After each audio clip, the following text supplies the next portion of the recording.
The Senate Banking Committee hearing room fell completely silent as Tim Scott leaned into his microphone, his voice slicing through the air with a deliberate edge. Mr. Washington, you talk a lot about uplifting communities, but let me ask, what have you actually done besides giving flashy speeches and movie lines? It was sharp, meant to cut deep. An intentional strike aimed to humiliate Denzel Washington, the legendary actor and cultural icon, live on national television with millions watching on C-SPAN. What happened next would make history. Denzel didn't flinch. He didn't avert his gaze. He didn't shuffle any papers. Instead, he smiled. That slow, deliberate, confident Denzel Washington smile, the one that could unravel a room. Because what Senator Tim Scott didn't know was that Denzel had been waiting for this exact moment. He was ready. He had the facts, he had receipts, and he had that razor-sharp delivery honed from years of portraying leaders, soldiers, and change, agents. And now he was about to deliver a response so devastating it would leave the senator stunned and ignite every corner of the internet within minutes. This was no longer a standard committee hearing. This wasn't politics as usual. This was about to be a defining moment of truth, of identity, of power. 2 men, 1 room, and everything was about to shift. To understand the weight of what was coming, it's important to understand who these 2 men are and what they represent.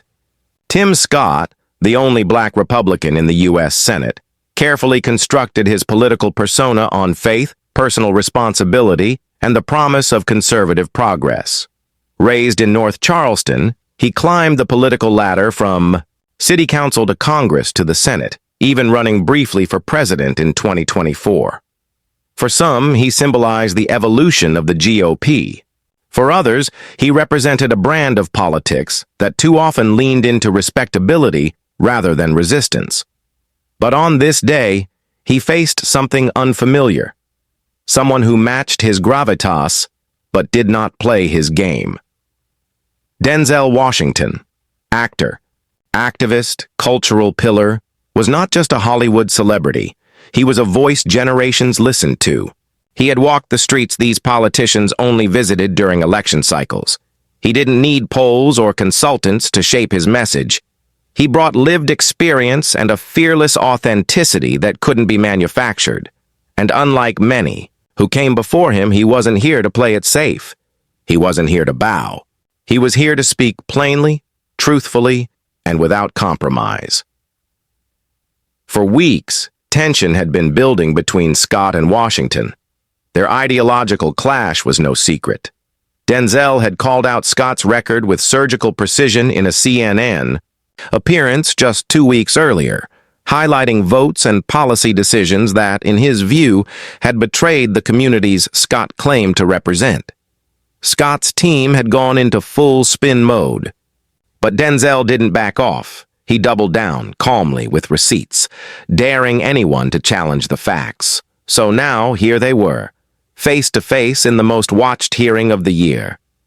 Scott, assuming he had the upper hand, tried to undermine Denzel's presence, questioned his credibility, and mocked his platform. What Scott didn't realize was that Denzel's silence wasn't hesitation, it was timing. It was preparation. It was the calm before the storm. Tim Scott had miscalculated. He had gotten used to his title doing the heavy lifting. He was used to being the sole black voice in conservative spaces, rarely challenged, rarely checked. But across from him now sat a man who had nothing to prove and everything to say. The room was tense. Reporters held their breath. Staffers froze mid-typing. C-SPAN's camera zoomed in as Scott leaned in further, convinced he had scored the decisive blow. You've been out here making speeches, showing up in viral videos, being Hollywood famous. But where's the real impact? Where's the legislation? Where's the substance? The tone wasn't just dismissive, it was personal. The implication was clear. You don't belong here. You're just an actor. Denzel calmly placed his pen on the table. He adjusted his sleeve. And then he looked Tim Scott in the eye, not with anger, not with showmanship, but with unshakable clarity. The room knew what was coming. Scott, misreading the silence yet again, tried to seal the moment with a patronizing close. If you want to be taken seriously in this building, you've got to do more than just be famous. You've got to deliver results. The blow was supposed to end the conversation, but it didn't. It opened the door. Denzel's reputation was built on more than applause. It was built on discipline, substance, and the unspoken rule that when he spoke, you listened. And in that moment, everyone did. The hearing room transformed. The political theater peeled away. What remained was raw truth, unfiltered, unafraid. This wasn't just about two men. This was about two visions colliding in full view of the country.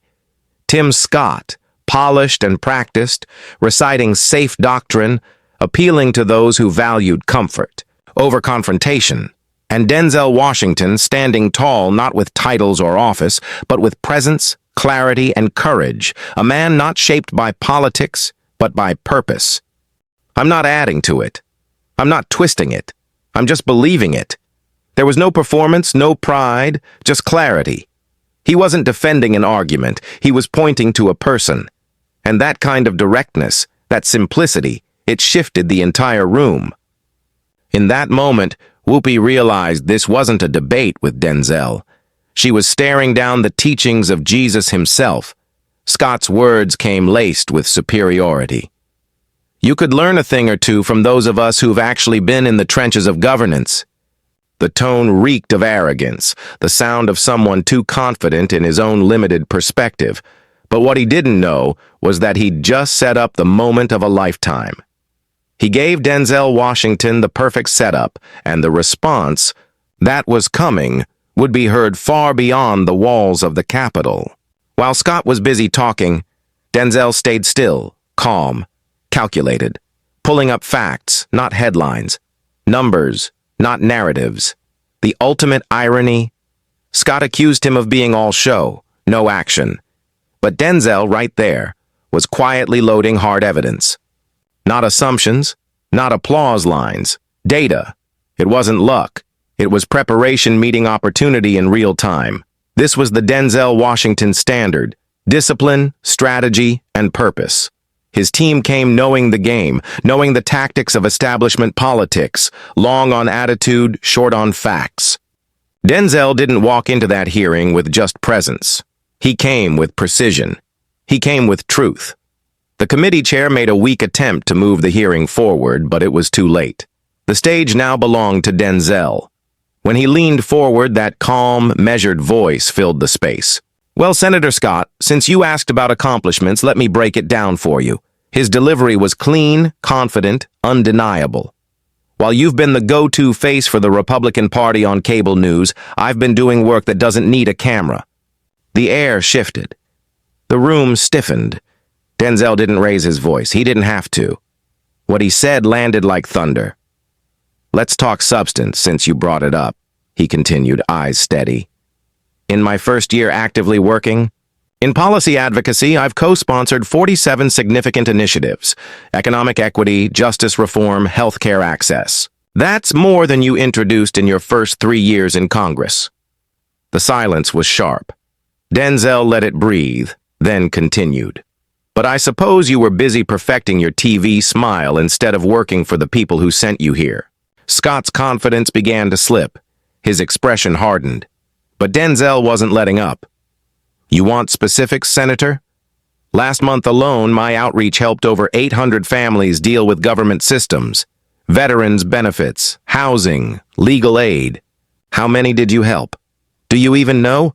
Scott tried to reply, but Denzel was already moving. And since you brought up poverty, crime, schools, let's talk facts. I helped secure over $3 million in federal funding for after-school programs in South LA. I worked with community leaders and law enforcement to launch new safety models, cutting violent crime by 15% in pilot zones. I backed expanded Pell Grant access for HBCUs, helping thousands of students get one step closer to degrees. Each line chipped away at Scott's carefully crafted image. His posture slouched, his energy waned. He hadn't expected this. And what really gets me, Denzel added, voice growing firmer, is that you stand there and lecture me about social media as if it's some sort of empty platform. You think those videos are vanity? Let me explain something. Those videos reach kids, veterans, single moms, people with no other source of information. My work is public because the people need it to be. He paused for just a moment. Let the weight of that settle. I'm not performing, Senator. I'm showing up. The room was still. Denzel looked directly at Scott. You say you care about our community, but in your voting record, I don't see protection. I see denial. You voted against Medicaid expansion, against the minimum wage, against student loan relief, all while calling yourself a bridge builder. The words were unrelenting, but the tone stayed respectful. That made it sting even more. Denzel leaned back slightly. And after all that, you question my qualifications? His voice lifted, not with rage, but righteous authority. Let me remind you who I am. While you've been voting to confirm judges who undermine civil rights, I've been sitting with the very people those decisions hurt. While you've been cozying up to lobbyists, I've been in living rooms, talking to families who don't know if they'll make it another month. Scott had no answer. His earlier arrogance now looked like fear. I never forgot where I came from, Denzel said, steady and sure. And I've never needed to betray my community to feel accepted by people who never cared about us in the first place. The room stayed frozen. No one spoke. Not even the chair. Scott finally mumbled, "That's inappropriate, Mr. Washington." Denzel didn't even blink. You know what's inappropriate, Senator? Using talking points to tear down another black man doing the work you refused to do.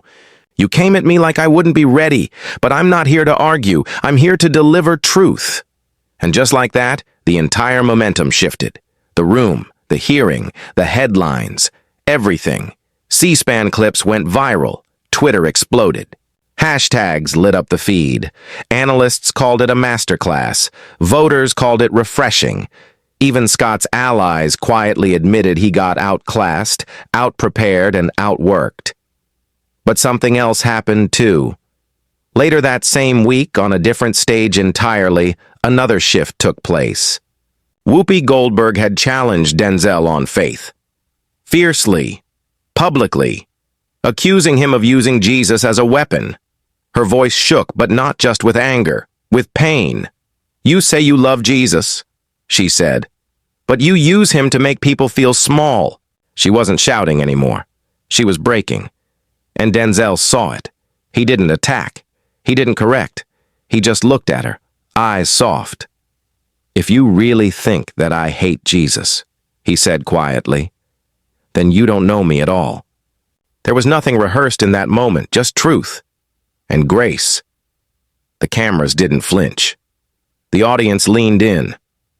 I'm not here to shame you, Denzel said. I'm here to remind you that God's love is a gift, not something to earn, not something for the perfect, but something for you, as you are. Whoopi, eyes wet, whispered, maybe I've been protecting myself from hope. And Denzel, no longer the actor, just a man with love in his voice, reached out. Hope's been waiting for you the whole time.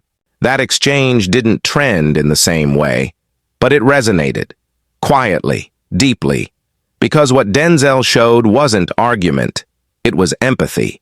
He showed a world that conviction and compassion don't cancel each other out. They amplify one another. And in the weeks that followed, Whoopi didn't suddenly change everything, but she started asking real questions, started showing up in quiet spaces to listen, to learn, not to perform, to seek. As for Denzel, he returned to his work, not chasing headlines, but walking more boldly in purpose, not portraying faith, but living it. And what the world saw was something rare, influence rooted in humility.